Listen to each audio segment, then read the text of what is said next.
Tagalog Motivational Quotes. Huwag kang matakot na maging ikaw. Tandaan mo, ang pagiging average ay mas maganda kaysa sa fake.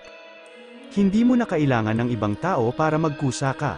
Kung gusto mo talagang magtagumpay, sapat na yung ikaw mismo ang magkusa para sa ikabubuti mo. Lahat ng bagay, pinaghihirapan. Lahat ng problema na susolusyonan.